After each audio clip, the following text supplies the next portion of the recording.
On va parler des européennes à présent avec notre invité, l'économiste Pierre Larrouturou. Vous êtes tête de liste, bonjour, pour Nouvelle Donne, hein, et auteur de La Grande Tradition, c'est chez Flammarion. Trahison. Qu'est-ce que j'ai dit? Tradition. Oui, trahison. Vous écrivez que François Hollande a capitulé en cédant à la politique de l'offre, qu'il refuse d'accorder plus de justice sociale.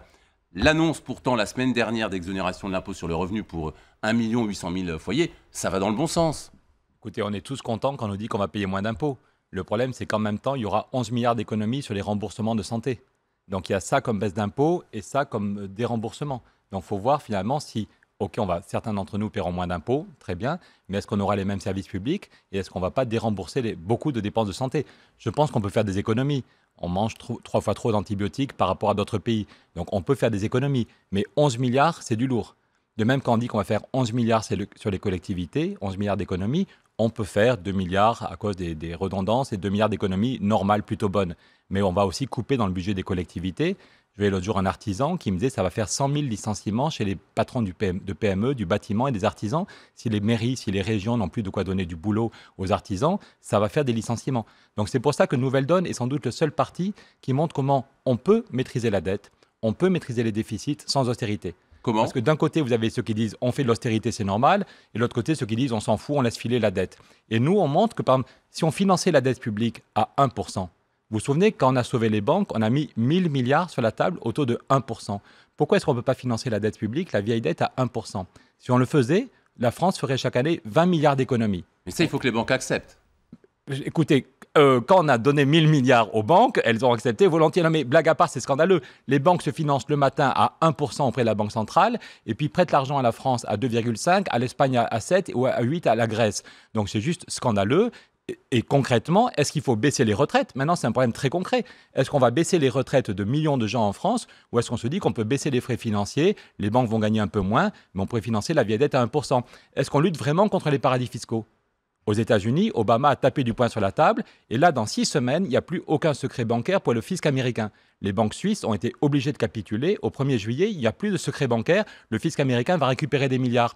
Donc, est-ce que nous aussi, concrètement, est-ce qu'on baisse les retraites? Est-ce qu'on coupe le budget des collectivités? Ou est-ce qu'on se dit qu'on lutte contre les paradis fiscaux et qu'on fait la même loi qu'Obama? Est-ce qu'une proposition de Nouvelle Donne, c'est boycotter les entreprises qui ne payent pas d'impôts en France, qui ne puissent pas accéder au marché public?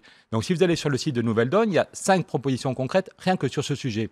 Que vous vous engagez à faire dans les 2 ans d'ailleurs. Oui, tout à fait. Et on montre que c'est une question de volonté politique et que la France pourrait très bien, de même que De Gaulle avait dit « si j'obtiens pas ce que je veux, je fais la politique de la chaise vide ». Et nous, on dit qu'on peut changer l'Europe, pas à 28, mais avec 8 ou 9 pays, ou avec les 10 pays qui ont mis en place la taxe Tobin. C'est faisable, il y a 10 pays qui ont mis en place la taxe Tobin. On propose de redémarrer l'Europe avec 10 pays et de se dire, dans 1 an, si ça n'a pas bougé, on fait la politique de la chaise vide. Mais ça effectivement, c'est l'une de vos propositions en matière européenne. Justement, comment c'est possible de revenir à une Europe à 8 ou 9 pays? Mais il ne s'agit pas d'exclure les autres. Regardez, il ne s'agit pas d'exclure les autres. Vous avez raison. L'Angleterre ne veut pas aller vers une Europe politique. Elle pourra rester dans le grand marché. Mais vous l'avez vu la semaine dernière, la taxe Tobin, ça y est, c'est parti. Angela Merkel a tapé du poing sur la table. C'est même étonnant de voir que la droite allemande bouge plus que les socialistes français. Angela Merkel a dit oui, il faut une taxe Tobin pour taxer un peu les marchés financiers. Oui, il faut un salaire minimum. Vous l'avez vu, depuis 3 semaines, la loi est passée en Allemagne, elle a été actée par le Conseil des ministres sur le salaire minimum. Même il y a 2 semaines, ils ont dit qu'il faut faire de la création monétaire pour éviter la récession. Donc ce qu'on dit à Nouvelle Donne, c'est qu'au lieu de se résigner à une Europe qui est une Europe du dumping en ce moment, du dumping social, du dumping écologique, où on baisse les retraites, où on se dit qu'on n'a plus d'argent, quand on voyait tout l'argent qui est parti vers les paradis fiscaux ou vers les bénéfices, on montre qu'il n'y a pas de baguette magique, il n'y a pas de solution miracle. Il faut laisser vivre les actionnaires, mais il faut être beaucoup moins gourmand. Il y a une époque quand même où les actionnaires étaient beaucoup moins gourmands. Ce qui est scandaleux avec l'affaire Kerviel, c'est qu'on pourrait de nouveau avoir une affaire Kerviel dans 3 semaines. On n'a pas fait la séparation des banques. François Hollande avait dit, moi j'ai voté pour François Hollande dès le premier tour.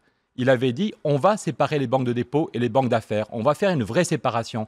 Et on ne l'a pas fait 2 ans plus tard. Donc on pourrait de nouveau avoir un scandale comme ça avec des conséquences financières très graves. Alors que si on séparait les banques, si on faisait une vraie séparation des banques, les banques feraient leur boulot auprès des PME. Quand on se demande comment muscler les PME, si on séparait les banques d'affaires pourraient plus spéculer ou beaucoup moins, et les banques de dépôt feraient leur boulot. Et Nouvelle Donne propose aussi que 20% des commandes publiques soient pour les PME, pour les aider à grandir. Ça, ce sont vos propositions. Juste, on précise, il y a 31 têtes de liste en Ile-de-France. On va peut-être les voir puisque nous sommes obligés de les donner. Pardon. Quel est le candidat que vous soutiendrez au sein de la commission? Martin Schulz ou Jean-Claude Juncker? Ce n'est pas un problème de nom. Nous, on voudrait qu'il y ait une vraie volonté politique. Moi, quand j'étais petit, mes parents me parlaient de Pierre Mendès France. Pierre Mendès France, quand il avait pris le pouvoir, il avait dit « Je démissionne dans 1 mois si je n'ai pas fait la paix en Indochine ». Les gens ont rigolé, ça fait 8 ans qu'il y avait la guerre, mais il a dit « Je démissionne dans 1 mois si je n'ai pas fait la paix ». Et 30 jours plus tard, il signait la paix. Nous, Nouvelle Donne, si on a des élus dans une semaine, on soutiendra un président qui dit « Je démissionne dans 1 an si je n'ai pas un traité de l'Europe sociale ». Je démissionne dans 1 an si je n'ai pas mis en place un salaire anti-dumping pour limiter les délocalisations. Je démissionne dans 1 an si on n'a pas fait une Europe à 8 ou 9 qui lutte contre les paradis fiscaux et qui met 1000 milliards pour sauver le climat. Donc le problème n'est pas Tartampion ou Martin Schulz. Aucun n'est parfait, mais la question est de savoir quelle est la volonté politique. L'Europe est en train de crever par défaut de volonté. Ce sont les lobbies et les technocrates qui ont pris le pouvoir. Il est temps que les citoyens et les élus reprennent la main. C'est l'objet de Nouvelle Donne. Prenez une demi-heure, prenez un moment, c'est très important cette élection. Quand on fait une soirée football tous avec les copains, on prend 2 heures devant le foot. Je pense que notre avenir, la vie de notre société, nos enfants, c'est aussi important que le foot. Prenez une demi-heure pour aller sur le site de Nouvelle Donne et dimanche prochain, allez voter. Surtout. Pierre Laroutourou, merci beaucoup d'avoir été notre invité. Donc, ce matin, on rappelle la sortie de votre livre en début de mois, La Grande Trahison. Et donc, vous êtes tête de liste Nouvelle Donne pour l'Île-de-France et les élections européennes. C'est dimanche. Merci beaucoup.